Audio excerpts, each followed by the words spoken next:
has a story to tell, whether it's a personal narrative or something imaginative that they come up with in their head, and it's just like a really creative story. Everyone has something to tell. And literature is made to inspire, to innovate, to teach people about all sorts of lessons and morals. And so we really need people to write that literature, whether it's writers, authors, or people that edit it.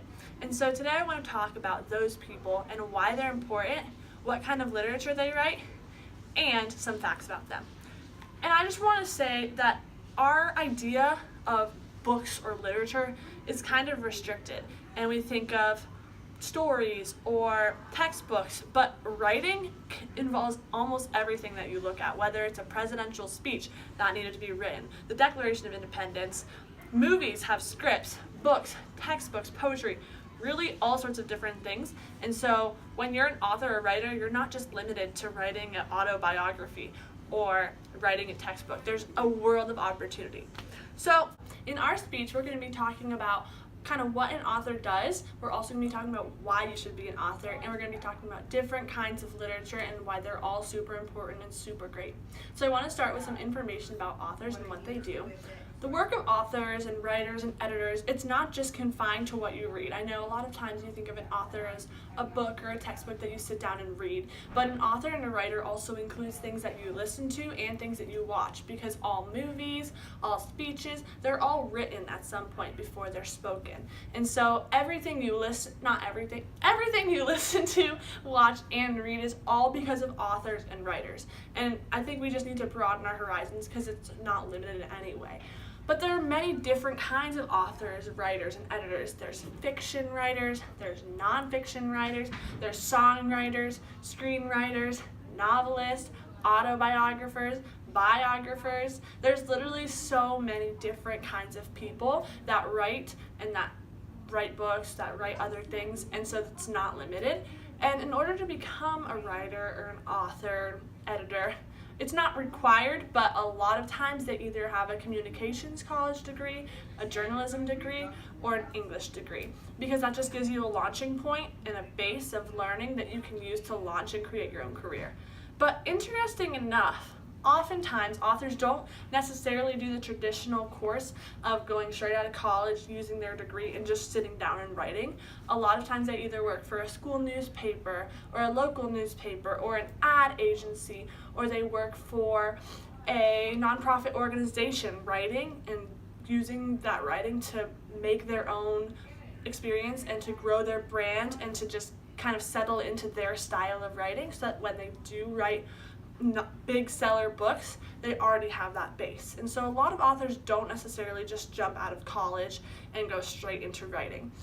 So according to a quote by Publishers Weekly, the study was done in 2005 that stated that the median income for full-time authors, editors, and writers is $50,800.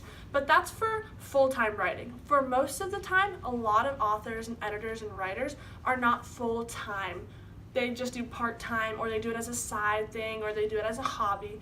And so the median income for just authors in general is about $38,800. And that seems like, okay, that's not a lot of money to live off of, but again, they do it as a side job or a hobby or something they love. And there are those authors that make it and that have tons of bestsellers, and they definitely go above that average. But the general average, and that can seem kind of low and can seem like, oh, is this worth it? I don't know. But it really is, because you can make it your own. You can either succeed or you cannot succeed, all due to yourself. You're basically your own boss. Actually, more and more authors today are self-employed, making their living by selling writing to organizations, to magazine publishers, to ad agencies. There's so many different kinds of things that writers use to work and to do different kinds of things. And so you're not limited. You can do so many different things with your writing, and it may seem like it may not be the job for you, but there are so many reasons why you can go into writing.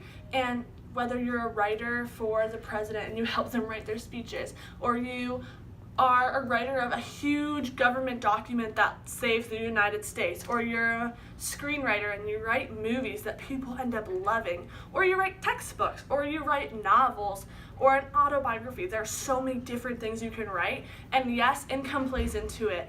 Any artists struggle sometimes because art is not always the most amazing, easy dollar-making job. But if you really are invested and you put time into it and it's something you're passionate about, everyone has a story to tell, and so you are able to be an author. And so now we're going to move on to why you should be an author. You should become an author for a number of reasons. Some of these reasons being the fact that authors are imperative to our society.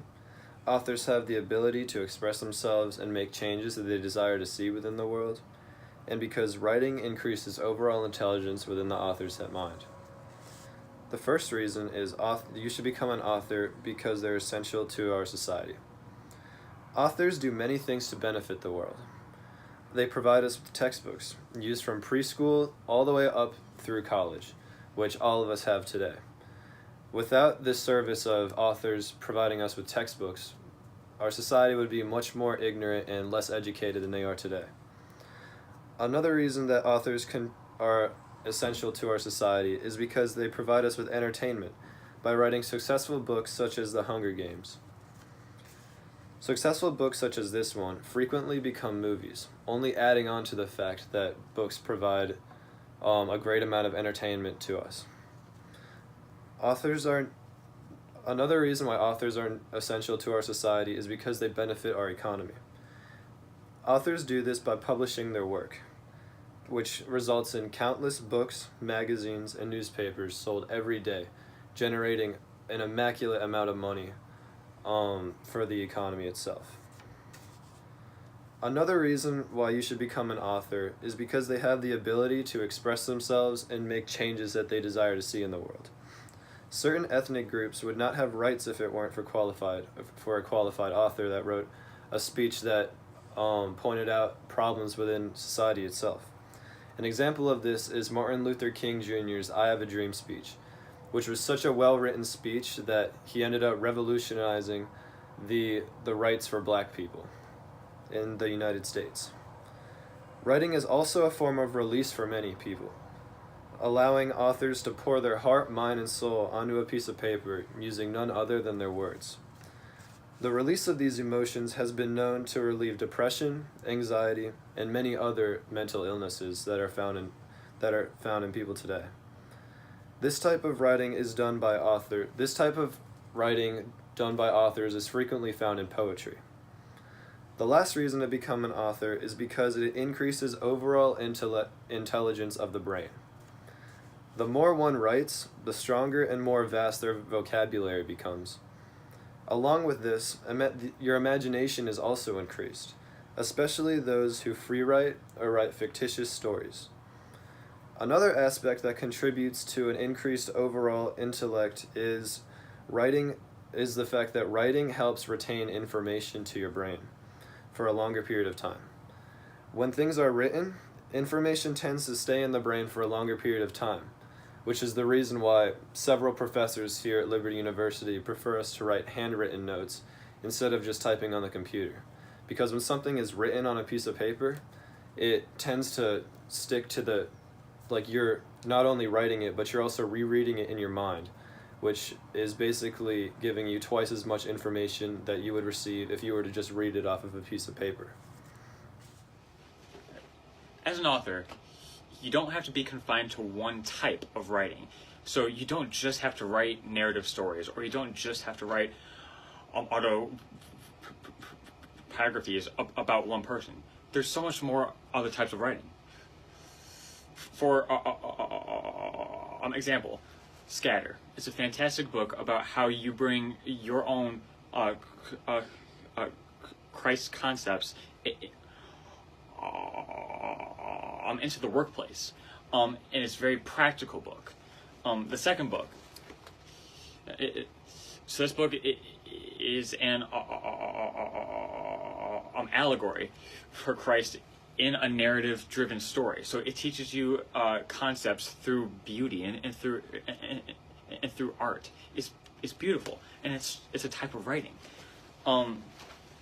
This is a textbook. It's also a type of writing. It's very informative, and it can teach you, it can enlighten you, and you can use this knowledge for good things. And finally, this philosophy textbook. It's more broad, and it teaches you about general concepts of philosophy and arguments, so that you can hone your skills and become more of a critical thinker. Now, all 4 of these books are completely different types of writing, but each of them needs an author and a writer and an editor. All of them, they teach completely different things. They're focused on completely different things, but authors and editors are very much needed. And the hard work that was put into these books, it was worth it. But why? The hard work that was put into this book was worth it because me as a reader, through reading these books, has attained knowledge, and I can apply this knowledge into my life, so that I can better other people's lives. Now, but this psychology textbook, it would be very difficult to understand if it was written as a narrative or as an allegory. Now, authors need to know what type of writing they should be writing in. And if they do it correctly, then it can be very beautiful. So, in conclusion, authors, writers, and editors are necessary. We need them. There are many of them, but we need more. The income starting off may not be large, but that doesn't mean that this job isn't fulfilling and you won't be successful.